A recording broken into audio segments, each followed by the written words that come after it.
Krypton Episode 2, House of L. So this episode we see Seg kind of building things up as far as, trying to reinsert himself into the ranked community, getting himself implanted into like the Science Guild, which mostly comes from Adam Strange saying, hey, you should probably do that so I can prove to you that Brainiac exists.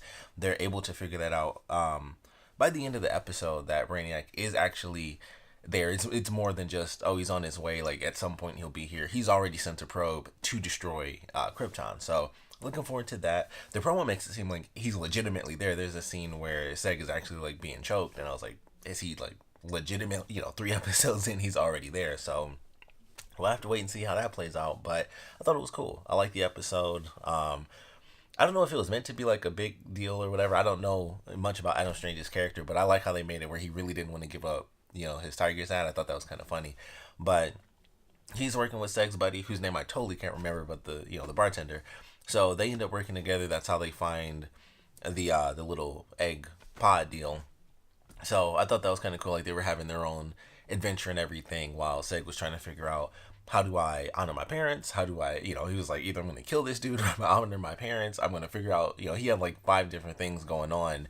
Where it's just like, all right, I'll believe you. You got 2 hours, and then I'm probably going to kill him, or I'm going to do this. So they were going through the whole process. Ultimately, of course, everything ends up working out because the leader, or the mini faces person, whatever they actually call them, decides that Seg can join the Science Guild. He'll be with them, and that is how they plan on controlling him somehow. It's kind of, let him do, or let him feel like he's got complete freedom, and then we'll do a little, a couple things here and there, because they're already working on that with Vex's daughter, where we find out that her giving him the ashes, or giving Sega's parents ashes and everything so that he could honor them, was just a part of the plan. It was, everything she's been saying has just been a part of the plan to get him to trust her. Don't know why. I mean, I guess that's the whole point, is just to have him there, because otherwise, why not kill him? So I feel like maybe they think he knows something that, I guess technically at this point he does know some extra stuff, but maybe that's why they're trying to keep him around outside of just, getting rid of him, is because they think, well, he could probably lead us to the fortress. And maybe that's kind of the whole plan of them manipulating him and trying to figure some stuff out and keeping him around, is actually to utilize him and be like, he probably knows something, even if he doesn't know that he knows it. That, I feel like that's probably why they're keeping him around, because otherwise, what's the effing point? I mean, I know he saved somebody, but they don't give a crap. Like, they even reference it in the episode where, I'm just gonna call her Zod because I can't think of her first name, but she even says, like, we had a rankless actually save him, save somebody, and now we're kind of just going through trying to wipe out a bunch of rankless to find this terrorist group, and we're just, laying out whoever gets in our way. So it's like, it's not like they really care. So there's got to be some reason that they're keeping them around. And her story was good too, where she's going through, and she didn't want to go through that process because she has feelings for Seg, so she cares a lot more about rankless people than pretty much anybody else in their government. So she challenges her commander, and they have a pretty cool fight scene. I actually like the action. I like the way they do the hand-to-hand combat in this. So it's definitely fun to watch that. And she was getting beat up. It was some back and forth stuff, but she was getting slammed against the wall. Like the first couple of hits, it was like, yeah, she's losing. But of course, it all comes down to it. And she gets him in the chokehold, and he's just like, he instantly says mercy, and she just snaps his neck. And I was like, well, I did not see that coming. I thought, this is the character that's, talks about mercy, and clearly she's the one who cares a lot. But there's some elements where it's like, that's that Zod stuff coming in,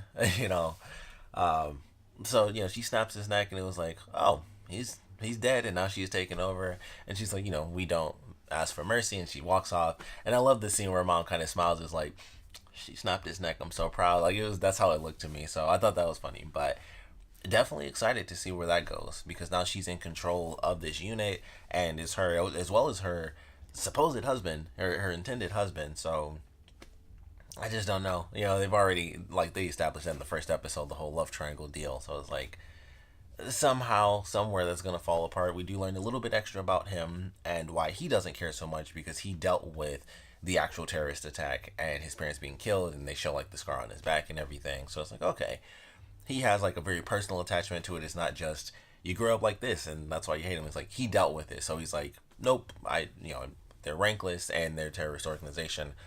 That's all there is to it. So add a little bit to his character, still not too much, but just that little bit to be like, this is why he's on this side, which we still kind of don't know why her mom is on that side, and that could just be she just grew up that way, and that's just how it is.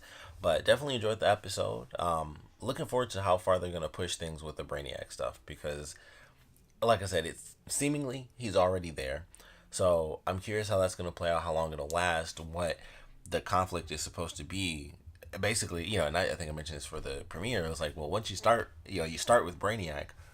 Where do you go from there? Because are they going to defeat Brainiac? They can't technically kill him off entirely, even though he's not in the movies just yet.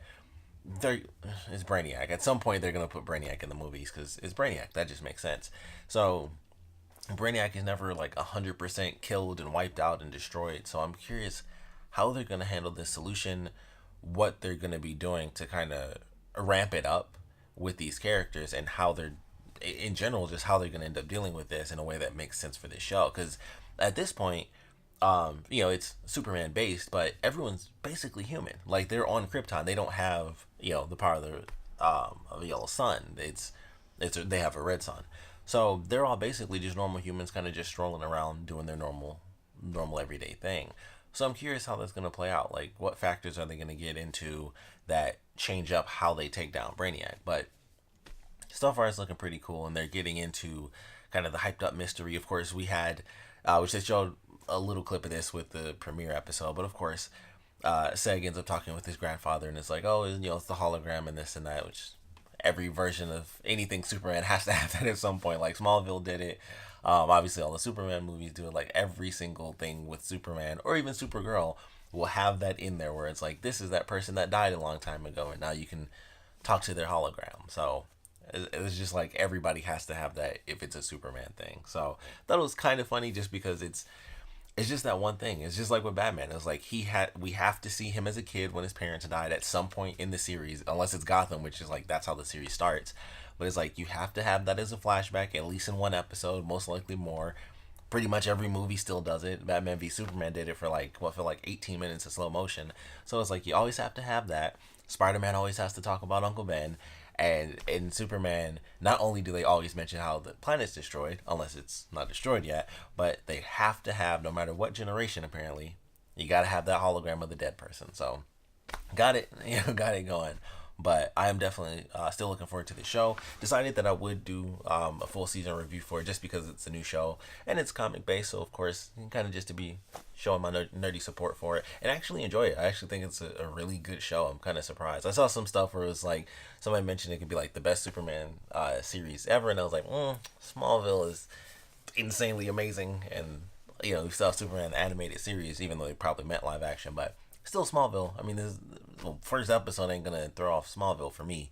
That was a great show, but definitely enjoying it so far, and I'm very excited to see where they go. Like I said, if it could have been out of context, but it seemed like Brainiac or something. It's probably like the pod evolved or whatever was the little chip that was in there attaches to somebody or something, and that's where that comes from. It's probably not actually Brainiac, but looking forward to where they're headed. Definitely enjoy episode 2, of course. We'd love to know what you guys thought about it, so please comment below. Let me know your favorite parts, least favorite parts. And I don't know, where things are kind of headed, it's interesting. Like, they have, kind of the terrorist plot line. You have, the government going down to the rankless section and everything. And I feel like that'll start to pick up, because that was a part of the big promo, like, for the full season. So that, I think, will pick up in a few episodes.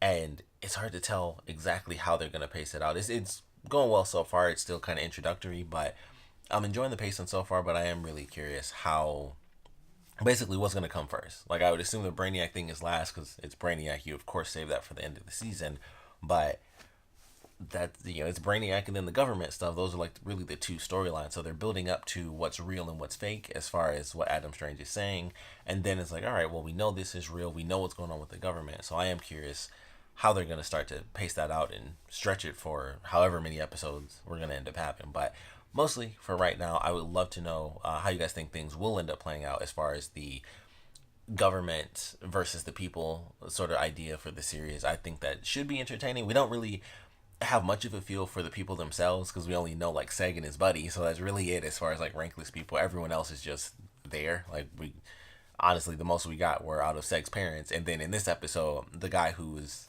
trading with Adam Strange for his watch and hat. So it was like we don't really know much about the rankless people. We haven't really seen them that much. We only see like the same corridor, I feel like, in that bar. So I feel like they'll start to build that up a little bit more as the series goes on. But I would love to know your predictions on how that's gonna play out, how things will work with. I'm like I can't remember her first name, so I'm gonna just have to call her Zod. But how things are gonna play out with her character trying to protect Seg and wanting to help the rankless people. I would love to know your predictions on how that'll work, how it won't work, and of course, like I said, I definitely want to know what you guys thought about this episode in general. So please comment below, let me know, and thanks for watching.